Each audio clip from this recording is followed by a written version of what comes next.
If you are one of the few owners of this car's predecessor, you will know why the Jazz is such an important car for Honda.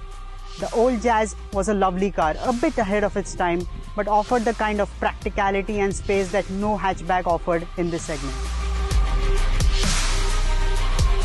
Honda coupled that practicality with a smooth and refined petrol engine, a slick gearbox, and light controls to make the hatch the perfect city runabout.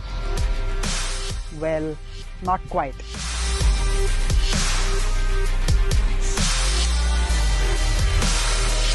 The Jazz came at a time when Honda was an established car maker here, but wasn't as aggressive in the Indian context. A diesel engine wasn't offered and parts localization was in the range of 60 to 70%. All that foreign content shot the price of the Jazz through the roof, and the mindset was, why buy a hatchback when you can get a sedan for the same price?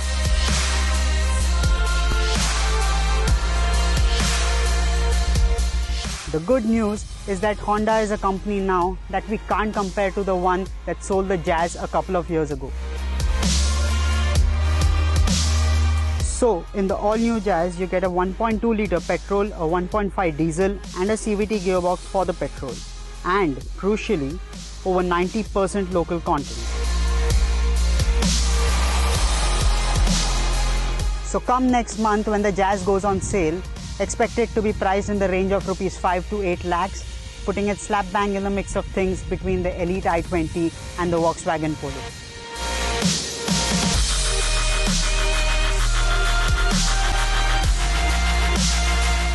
The new Jazz carries forward the virtues of the earlier car but makes it look a lot sportier than before.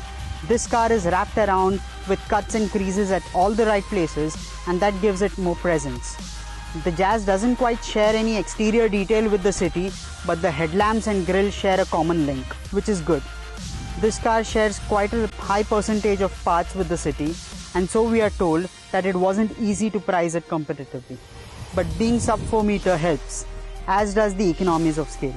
Sharing its underpinnings with the City makes the Jazz feel a lot more aspirational, needed for a premium hatch. What I particularly like is the crease along the waistline of the car running all the way to the tail lights. The rear end of the car feels a bit busy at first, but the detailing of the lights and the chunky roof spoiler are nice touches.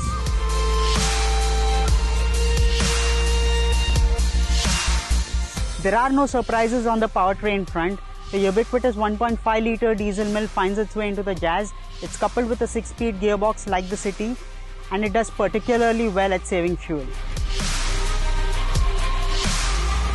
The petrol is the 1.2 litre VTEC motor developing 90 PS of power, and it comes with a choice of a 5-speed manual gearbox or a continuously variable transmission. The CVT is rated at 19 kmpl by the ARAI, marginally more efficient than the manual Jazz. It also gets steering mounted paddle shifters, which is a segment first. It comes with 7 preset ratios optimized for sportier driving.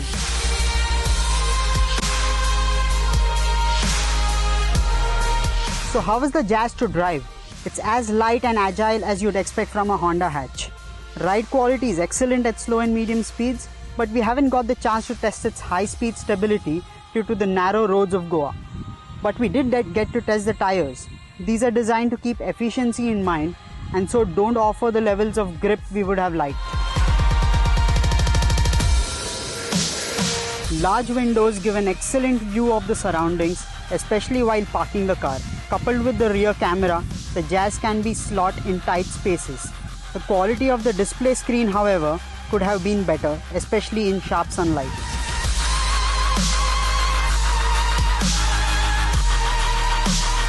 The petrol engine is pin drop silent at idle and loves to rev. It's got a strong and wide mid-range, which means you have to shift fewer gears in traffic. The clutch is light and shifts are top-notch. The diesel is noisy as expected. You can drown it with your music system or keep it under 2000 RPM. While the engine might be loud, it's also decently responsive above 1500 RPM, and even with a heavy foot will return excellent economy.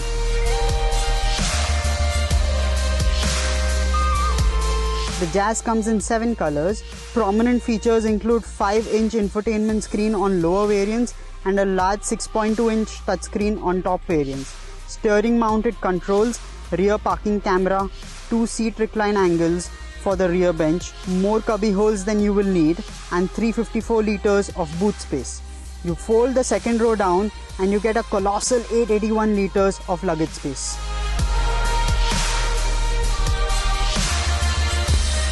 There's a reason why there's high anticipation for the Jazz. Just going by its powertrain options, space on offer, and the practicality it comes with, it could worry the best cars in its segment. Now it all goes down to its pricing.